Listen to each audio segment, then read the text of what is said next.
Let's take a look at the Detroit Pistons, Saddiq Bey, through 3 regular season games so far this year. We're going to start with the three-point shooting, where he is just 33%, but as we know, Saddiq can be a little bit streaky. Really nice weak side relocation on that one, but what I really want to talk about is the shots he's turning down. He's actually down 1.5 3-point attempts per game so far. I know it's just 3 games, but these are the shots he has to take, and I'll talk about it multiple times throughout the breakdown. I want to see him eliminate the shot fake one dribble to the left, whether he shoots it or ends up just passing it. Here he goes screen. Again, I think he can get this shot off. I don't think the defender's really going to be able to block, and I want to see Saddiq take advantage of every opportunity he has, catch and shoot.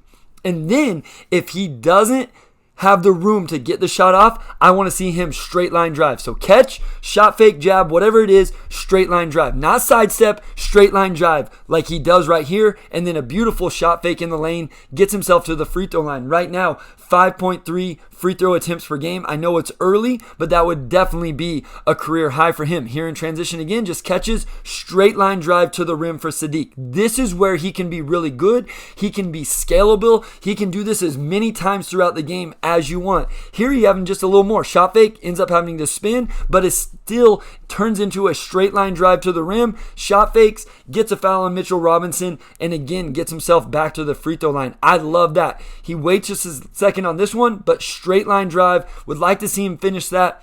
Gets to the free throw line again. That's where Saddiq Bey needs to live. Catch and shoot it, or catch, shot fake, straight line drive to the rim. I'll talk about some other things he can add to that in just a second, but I talked about him turning down opportunities to shoot. He also turns down opportunities to drive. Attack this closeout. I think there is room here. I don't think the defender is ready to stay in front, and instead, he isn't aggressive, just makes the one more pass. I want to see him aggressive in all of these situations. So here's the sidestep one. Shot fake, drive this into the lane. If you can't get all the way there, maybe you can stop in the mid-range. Maybe he's got to work on a little bit of floater, pull-up jumper. I'll talk about the passing that he can create from doing this as well, but I think he just dribbles himself into a tougher shot that he is just not very efficient with.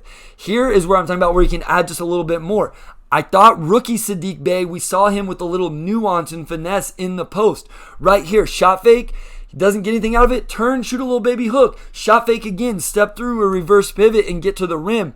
I want to see him stay aggressive in these situations. One thing I do want to highlight is he's not an isolation player. I know we know this as Pistons fans, but just wanted to show the difference here in straight isolation where he's not really able to get any advantage like he does when he has a closeout and a shot fake.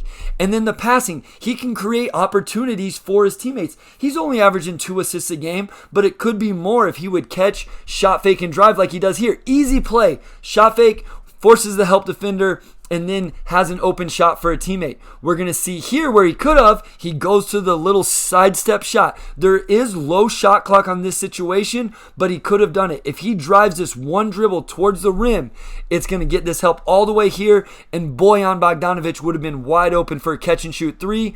Instead, we see the one dribble sidestep 3, which I think he should eliminate from his game.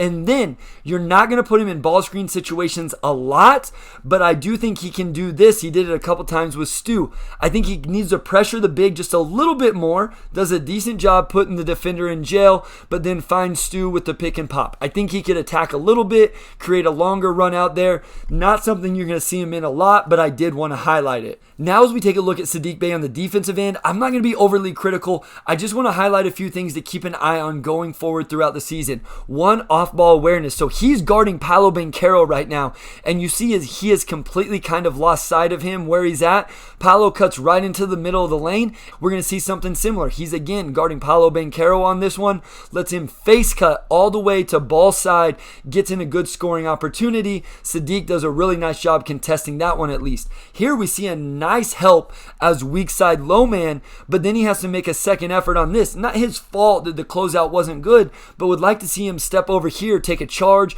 or contest the drive from Cam Reddish with verticality. And then one more, he could do a little bit better being on the weak side low man, get a little closer to the lane, not so hugged up to his man, but nice rotation here as the drive happens. So just something to watch for him off ball, weak side rotations, his man cutting to the basket, and then getting through screens. So guarding Buddy Hield here, this kind of plays into what I was just talking about, the awareness. He's late chasing him off the screen, doesn't have the bend to get around that screen, gives up a three to start the second half versus the Pacers. And then we're going to see one here getting through the on-ball screen, the DHO. He has to do a better job of this, especially if the Pistons aren't going to switch everything. He can't just run into these screens and get completely zeroed out on that screen, putting his team in a tough spot. Ends up just trying to push through and gets called for a foul. And then I also want to watch for what are his best on-ball matchups. I like this matchup against Julius Randle where he can use his strength a little bit more. There he forces him into a pass. Here he's going to stay in front and force him into a really tough 1-foot floater that he airballs, maybe a block there from Saddiq Bey. And then even against Cam Reddish, we see a really nice on-ball rep from Saddiq as he contests that runner. So I'm really interested to see what his best matchups are moving forward. But in general, through 3 games, would like to see Saddiq stop turning down catch and shoot threes, get rid of the sidestep, pull-up jumper, just straight line drive, attack to score, shot fake, get to the free throw line, or create for teammates.